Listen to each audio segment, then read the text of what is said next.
وقولوا قولا سديدا يصلح لكم أعمالكم ويغفر لكم ذنوبكم ومن يطع الله ورسوله فقد فاز فوزا عظيما فإن أصدق الحديث كتاب الله وخير الهدي هدي نبينا محمد صلى الله عليه وسلم وشر الأمور محدثاتها فإن كل محدثة بدعة وكل بدعة ضلالة وكل ضلالة في النار. Amma ba'du, ma'syaral muslimin wal muslimat, jamaah salat subuh yang dimuliakan Allah Subhanahu wa taala. Alhamdulillah, segala puji hanya milik Allah Subhanahu wa taala. Kita memuja dan memuji Allah Subhanahu wa taala sebagai bentuk syukur kita sebagai seorang muslim untuk setiap nikmat yang Allah Subhanahu wa taala selalu berikan kepada kita. Semoga kita dengan bersyukur kepada Allah Subhanahu wa taala, Allah Subhanahu wa taala akan menambah kenikmatannya untuk kita. Allah Subhanahu wa taala akan memberikan keberkahan terhadap nikmat tersebut untuk kita, dan semoga Allah Subhanahu wa taala memberikan taufik kepada kita semua untuk menjadikan nikmat-nikmat tersebut sebagai jalan kebaikan, sebagai alat untuk kita mendekatkan diri kita kepada Allah Subhanahu wa taala.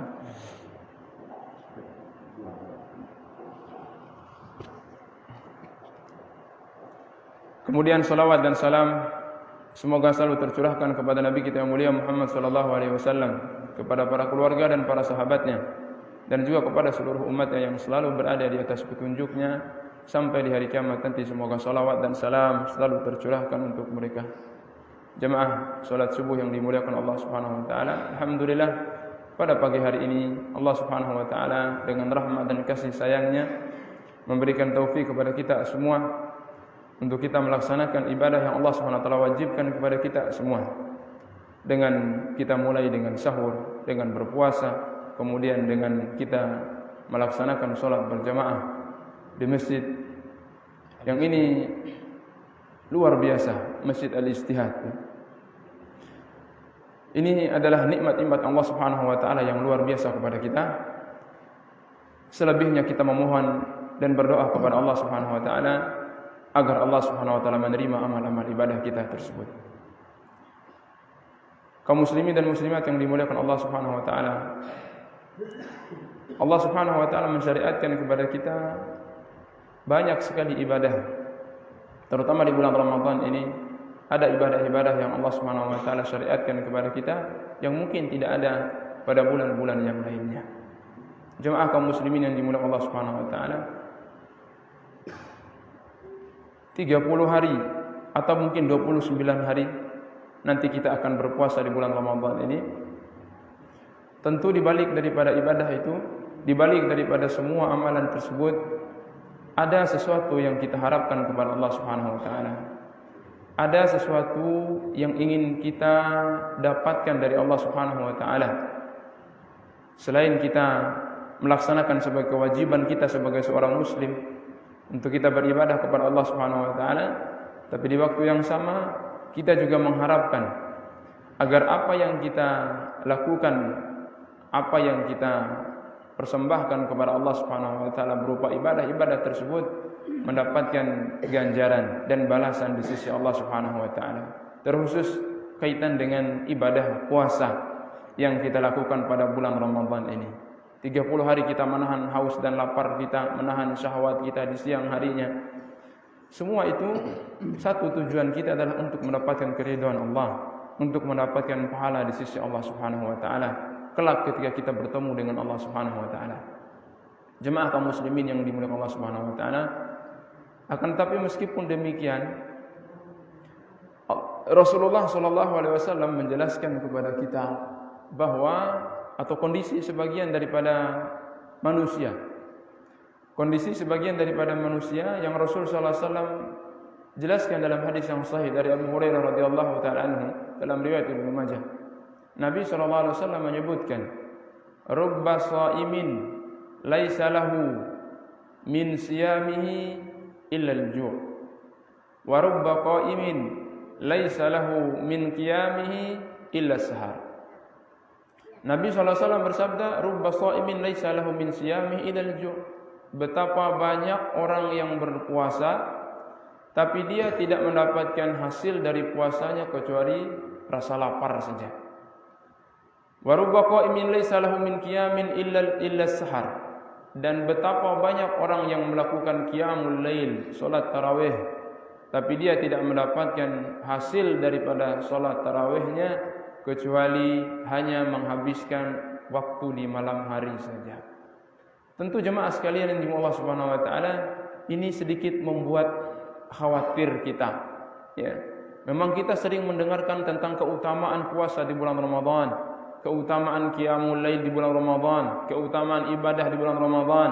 Itu memotivasi kita, membangkitkan semangat kita untuk melakukan ibadah-ibadah tersebut. Tapi juga jemaah sekalian yang dimuliakan Allah Subhanahu wa taala, di waktu yang sama kita juga harus menghadirkan rasa kekhawatiran, kehati-hatian dalam hati kita, dalam diri kita, agar jangan sampai apa yang menjadi niat baik kita untuk mendapatkan pahala di sisi Allah Subhanahu wa taala, tapi ternyata ketika nanti kita berhadapan dengan Allah Subhanahu wa taala tidak ada sedikit pun hasil yang kita dapatkan dari ibadah kita tersebut. Tidak ada sedikit pun hasil dari puasa kita kecuali hanya memang sekedar lapar dan haus.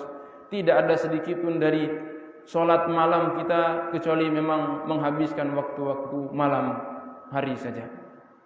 Nah, ini jemaah sekalian yang dimuliakan Allah Subhanahu wa taala, kondisi sebagian manusia yang dikabarkan oleh Rasulullah sallallahu alaihi wasallam. Kenapa sampai demikian jemaah sekalian? Tentu ini yang harus kita pelajari agar kita tidak terjebak dalam kerugian yang disebutkan oleh Rasul sallallahu alaihi wasallam tadi, agar benar-benar apa yang kita inginkan, pahala yang Allah Subhanahu wa taala janjikan kepada kita yang dilipat gandakan di bulan Ramadan ini benar-benar nanti kita dapatkan di akhirat nanti ketika kita bertemu dengan Allah Subhanahu wa taala. Ini yang perlu kita perhatikan.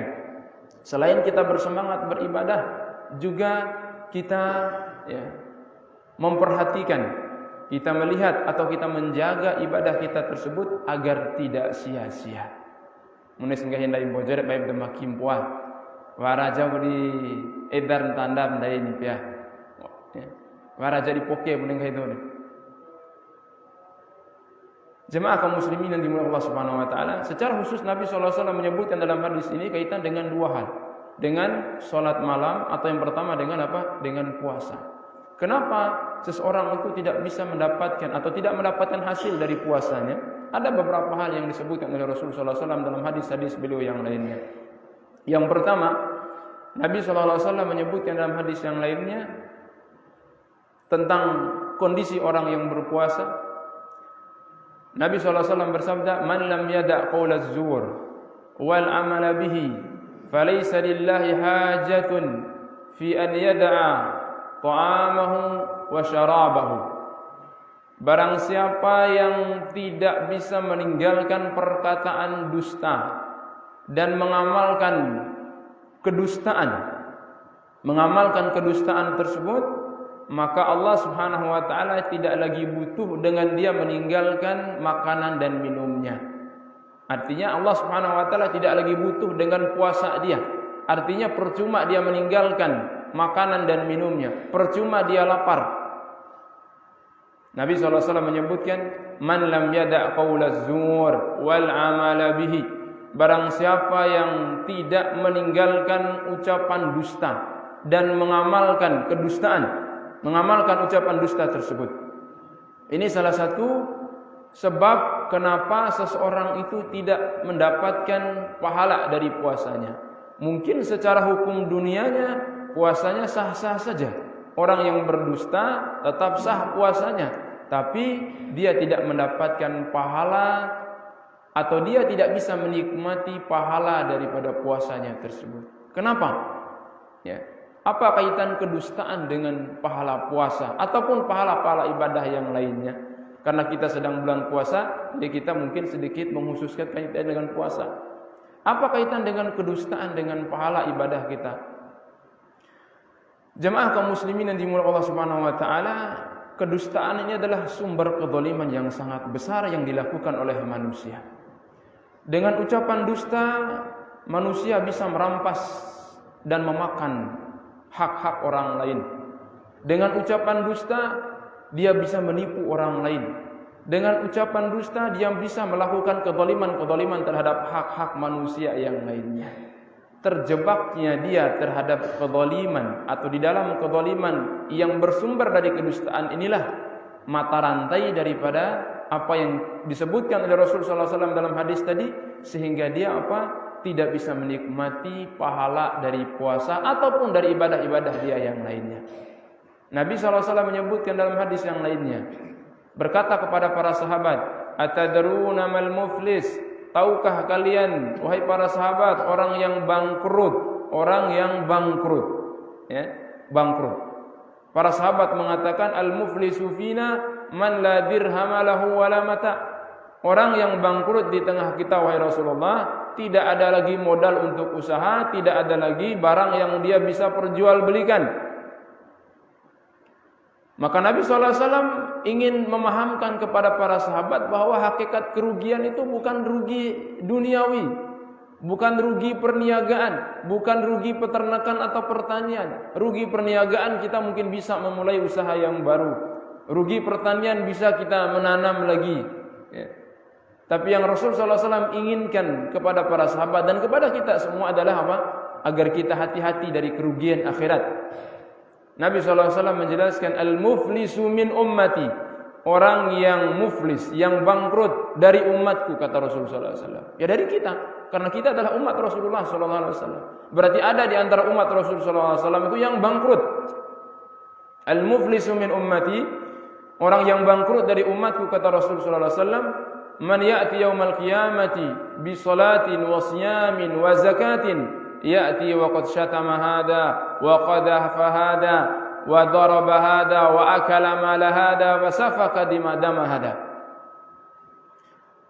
Orang yang muflis, yang bangkrut di kalangan umatku adalah orang yang nanti datang dengan membawa pahala salatnya, datang membawa pahala puasanya, datang membawa pahala zakatnya. Ini semuanya disebutkan oleh Rasulullah SAW. Dan ini semua yang kita lakukan di bulan Ramadan ini.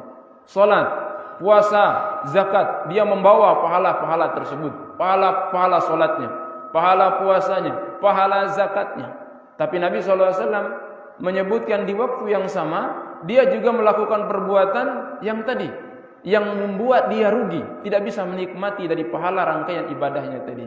Ya'ti wa qad syatama hada wa qadhafa hada wa akala mala hada wa daraba hada wa safaka dama hada. Dia datang, ya, di antara mereka tersebut ada yang mencaci maki orang lain, ada yang menuduh orang lain berbuat zina, ada yang memakan harta orang lain, ada yang memukul, menzalimi fisik orang lain, bahkan ada yang sampai menumpahkan darah orang lain. Nabi SAW menyebutkan kezaliman-kezaliman tersebut. Yang pertama Nabi SAW sebutkan adalah apa? Waqad syatama hada, dosa lisan. Jadi di mana sumber daripada semua kezaliman tadi adalah apa? Bisa jadi disebabkan karena lisan, kedustaan yang dia lakukan sehingga dia terjebak dengan kezaliman-kezaliman tadi, memakan harta manusia, menumpahkan darah mereka, merusak kehormatan manusia dengan lisannya. Dia datang, ya, di tangan kanannya dia datang membawa pahala puasa, pahala salat, pahala zakat dan yang semisalnya. Tapi di sisi yang lainnya, ya, di halaman yang lainnya dia membawa tumpukan kezaliman-kezaliman yang telah dia lakukan terhadap hak manusia, kehormatan mereka, nama baik mereka, harta mereka, bahkan sampai menumpahkan darah mereka. Maka Nabi SAW menyebutkan, fayu'ta hada min hasanatihi wa hada min hasanatihi. Maka diambillah dari kebaikan-kebaikan dia tersebut, diambillah pahala puasanya, diambillah pahala salatnya, diambil pahala zakatnya, diberikan, dibagi-bagikan di hadapan dia kepada orang-orang yang telah dia zalimi. Berapa banyak orang yang dia zalimi, sebanyak itu pula Allah Subhanahu wa taala mengadili dia dengan mengambil pahala puasa, salat dan zakatnya kemudian diberikan. Karena jemaah sekalian yang dimuliakan Allah Subhanahu wa taala, di pengadilan Allah Subhanahu wa taala nanti tidak ada suap menyuap, tidak ada uang untuk kita bayar di pengadilan tersebut. Kalau pengadilan kita sekarang ini, ya, yang banyak uang yang menang, belum tentu dia benar, ya. Tapi di pengadilan Allah Subhanahu wa taala untuk membayar kezaliman adalah kebaikan kita, pahala kita, kalaupun kita punya pahala, kalaupun kita punya kebaikan. Sampai kata Rasulullah SAW, begitu naifnya kerugian manusia tersebut sampai tidak ada satu kebaikan pun yang tersisa.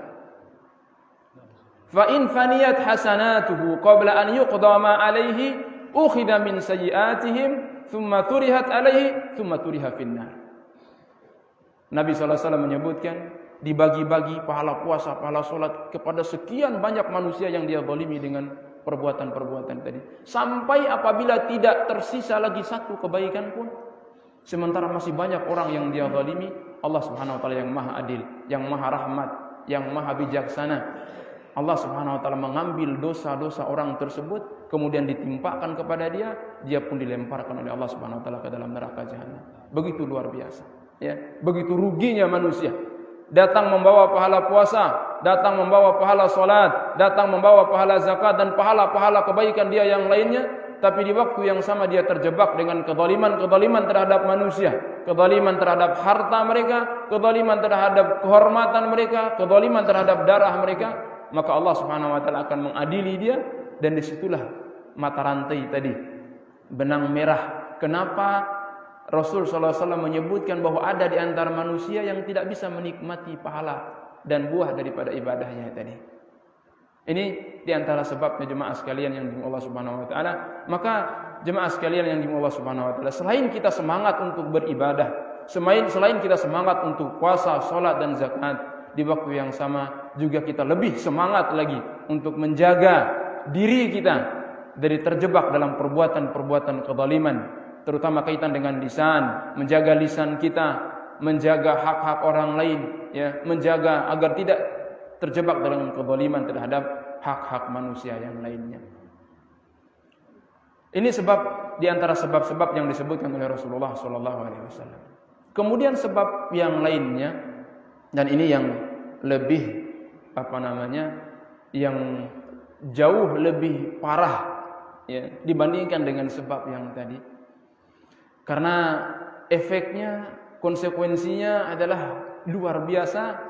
Bukan hanya sekedar seseorang itu tidak bisa menikmati pahala puasa, bahkan semua dan seluruh rangkaian ibadah dia yang lainnya.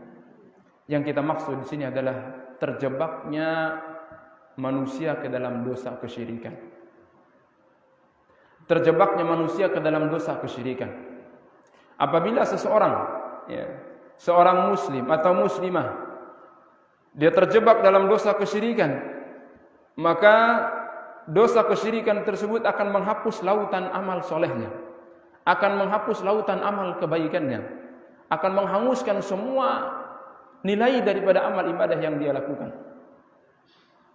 Allah Subhanahu wa taala berfirman dalam banyak ayat Al-Qur'anul Karim. Allah Subhanahu wa taala berfirman dalam surat Az-Zumar tentang Nabi kita Muhammad sallallahu alaihi wasallam. Nabi sallallahu alaihi wasallam mendapatkan ancaman yang begitu keras, ancaman yang begitu luar biasa dari Allah Subhanahu wa taala.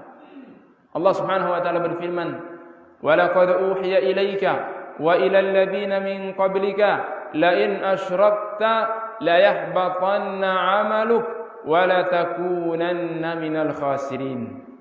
Dan telah diwahyukan kepadamu wahai Muhammad dan kepada orang-orang sebelum kamu, kepada nabi-nabi sebelum kamu. Artinya Allah Subhanahu wa taala telah mewahyukan ini kepada semua para nabi, semua manusia sebelum Nabi Muhammad sallallahu alaihi wasallam. Apa yang Allah Subhanahu wa taala wahyukan kepada mereka? La in asyrakta la yahbatanna 'amaluk wa la takunanna minal khasirin. Jika engkau berbuat syirik wahai Muhammad, Nabi sallallahu alaihi wasallam diancam oleh Allah Subhanahu wa taala. Jika engkau berbuat syirik, la yahbatanna 'amaluk, sungguh akan batal, akan hangus, ya, semua amal kebaikan. Wala takunanna minal khasirin, dan sungguh pasti engkau akan menjadi orang yang sangat merugi di akhirat nanti. Jemaah kaum muslimin yang dimuliakan Allah Subhanahu wa taala, ini ancaman yang begitu luar biasa dan tidak mungkin dan mustahil Nabi Muhammad sallallahu alaihi wasallam melakukan perbuatan kesyirikan. Karena beliaulah yang menghancurkan kesyirikan di atas permukaan bumi ini. Tapi itu adalah pelajaran buat kita. Seakan-akan Allah Subhanahu wa taala ingin menyampaikan kepada kita, wahai umatku, wahai kaum manusia, wahai sekalian manusia, nabi kalian saja mendapatkan ancaman sekeras itu, yang tidak mungkin berbuat syirik, apalagi kita sebagai seorang manusia biasa yang bukan nabi dan bukan rasul. Begitulah besarnya dosa kesyirikan. Bahwa Allah Subhanahu wa taala mengatakan la yahbatanna 'amalu, akan hancur, akan batal semua amal kebaikan. Dan Allah Subhanahu wa taala menggambarkan itu, menggambarkan semacam visualisasi begitu ya. Dengan gambaran yang begitu logis. Dalam surat Al-Furqan Allah Subhanahu wa taala menjelaskan Wa qadimna ila ma 'amilu min amalin faj'alnahu haba'an manthura. Dan kami tampakkan kepada mereka amalan-amalan mereka.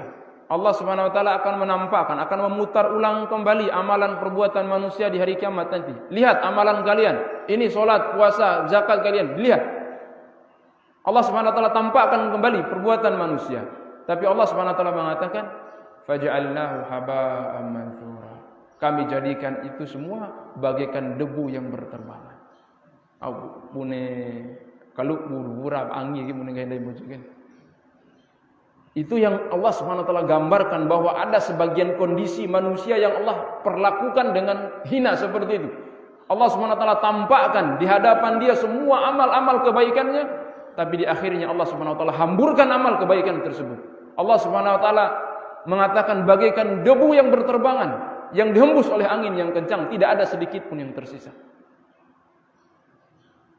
Bisa jadi di antara sebabnya tadi adalah perbuatan syirik kepada Allah Subhanahu wa taala.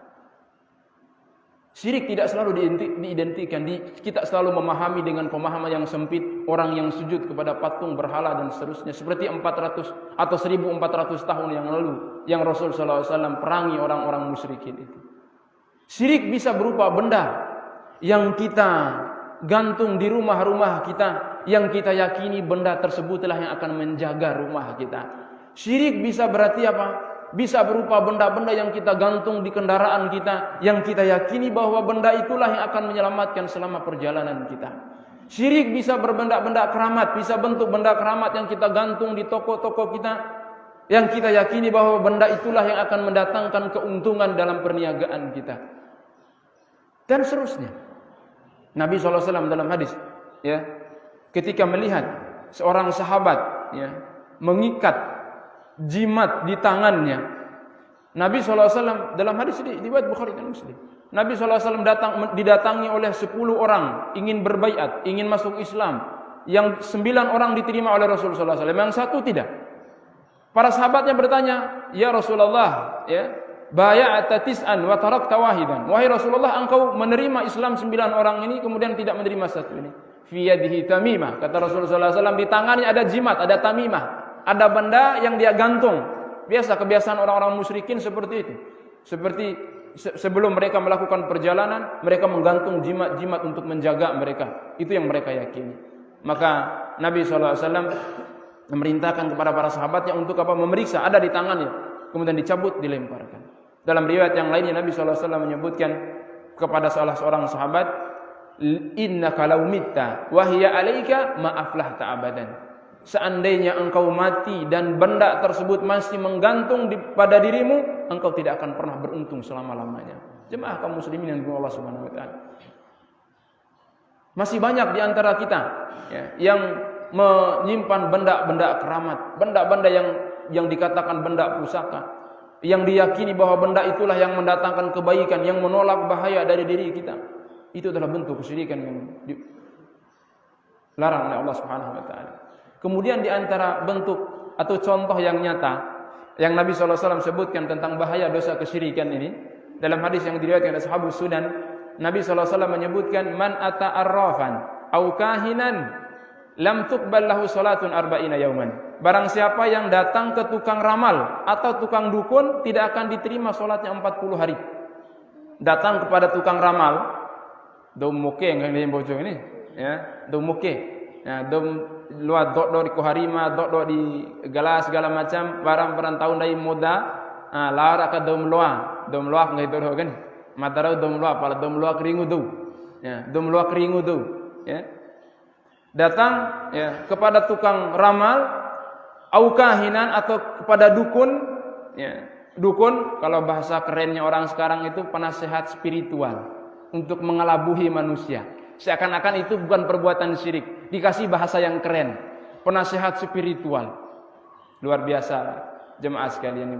Kalau zaman dulu memang berhala namanya, tapi kan nggak mungkin disebut berhala zaman sekarang ini. Orang akan lari semua, tapi dikasih bahasa yang keren, penasehat spiritual, orang pintar dengan tanda kutip, ya, untuk mengelabuhi manusia. Nabi SAW mengatakan, "Lam tuqbal lahu salatun arba'ina yauma." Tidak akan diterima oleh Allah SWT salatnya 40 hari. 30 hari kita sholat selama bulan puasa, tambah 10 hari bulan Syawal, sia-sia. Datang ke tukang ramal. Mada sering contohkan apa? Kebiasaan kita. Kalau ya umpamanya bulan Syawal, itu kan musim nikah gitu ya. Orang-orang rame nikah. Karena ingin apa? Mendapatkan sunnah dari Rasulullah SAW dulu nikah dengan Aisyah itu bulan Syawal. Nikah, apa kebiasaan sebagian manusia, sebagian masyarakat sebelum nikah?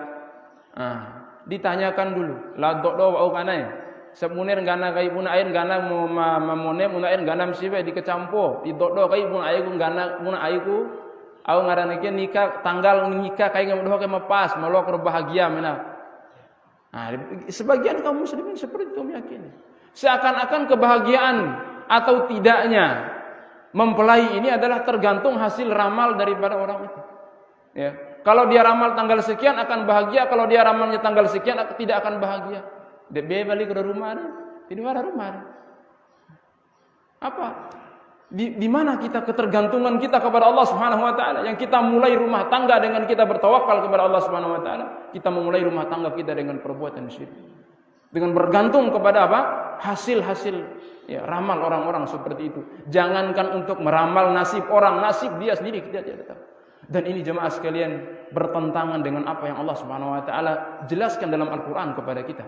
Dalam surat Luqman Allah Subhanahu wa taala berfirman, "Wa ma tadri nafsum madza taksibu ghadan. Wa ma tadri nafsun bi ayyi ardin tamut." Tidak ada satu jiwa pun yang tahu apa yang akan dia lakukan untuk esok harinya. Aun dirabi ndai istighfar dombatin. Apa nasib kita besok enggak tahu. Sepotong jiwa pun kata Allah Subhanahu wa taala, satu jiwa pun kata Allah Subhanahu wa taala tidak akan tahu apa yang dia usahakan besok harinya. Dan sepotong jiwa pun tidak akan tahu bi ayyi ardin tamut, di bumi mana dia akan mati nanti. Tidak ada yang. Itu rahasia Allah Subhanahu wa taala. Itu rahasia gaib Allah Subhanahu wa taala. Kemudian ada sebagian manusia yang mengaku, mengklaim bahwa dia mengetahui yang gaib, bisa mengetahui hal-hal seperti itu. Bisa meramal nasib orang, bisa menentukan orang itu bahagia atau celaka, bisa menentukan ini itu dan segala macamnya. Ini jemaah sekalian Allah Subhanahu wa taala tentang beberapa poin dan masih ada lagi beberapa poin mungkin, tapi keterbatasan waktu kita cukupkan dengan 2 poin tadi untuk mungkin bisa mewakili daripada apa yang ingin kita sampaikan pada pagi hari ini. Jemaah kaum muslimin yang Allah Subhanahu wa taala, semoga Allah Subhanahu wa taala menjaga amal-amal ibadah kita dari perbuatan kezaliman, dari perbuatan syirik dan perbuatan-perbuatan yang bisa menyia-nyiakan ya, menghanguskan pahala kebaikan kita tersebut. Dan selebihnya setelah usaha kecil kita ini dengan 1-2 rakaat yang kita lakukan, 1-2 hari yang kita puasa di bulan Ramadan ini, dengan harapan Allah Subhanahu wa taala menerima baik amal ibadah kita. Kita berdoa semoga Allah Subhanahu wa taala menerima amal ibadah kita. Rabbana taqabbal minna innaka antas samiul alim wa tub alaina innaka antat tawwabur rahim. Ini yang bisa kita sampaikan. Lebih dan kurangnya mohon maaf. Semoga ada manfaatnya untuk diri saya pribadi dan kita sekalian. Wassallallahu ala nabiyyina Muhammadin wa ala alihi washabihi ajma'in. Subhanakallahumma wa bihamdika asyhadu an la ilaha illa anta astaghfiruka wa atubu ilaik. Wassalamu alaikum warahmatullahi wabarakatuh.